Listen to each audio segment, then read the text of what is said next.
Ukraine's top general says his troops have been forced to retreat as fighting on the country's eastern front intensified.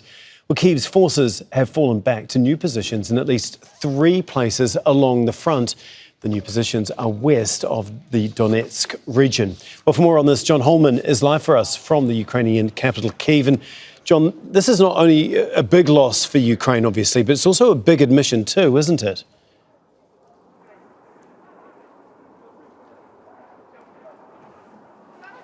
Yeah, it's not good news that the Ukrainian head of the armed forces, Alexander Syrskyi, had. He started actually the statement by saying that the situation on the front line had worsened for Ukraine. So that was the start of his statement. And he said what's happening is that it's not just in one area, that Russian forces are attacking in several different points on this 1,000-kilometer, extremely long front line. And that's that's giving them the initiative on the battlefield. He also talked about the fact that in certain parts of the front line, Russian forces also have superior air power. They've got superior ammunitions. That's something that we found ourselves when our teams have gone to the front lines this April, that they've been told by Ukrainian army personnel that they're being outshelled 6-1 or 7-1. The top NATO commander, also speaking recently, said that that could go to 10-1. Now, there is a possible end in sight in that disparity between the firepower of the two forces.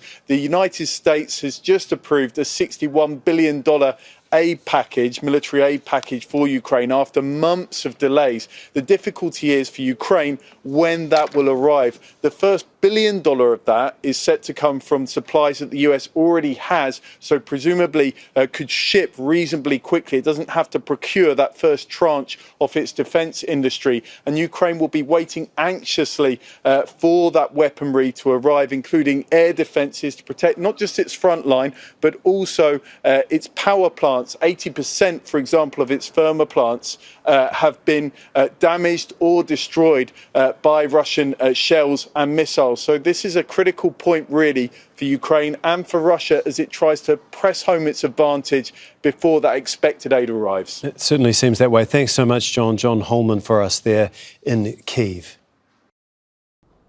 Make sure to subscribe to our channel to get the latest news from Al Jazeera.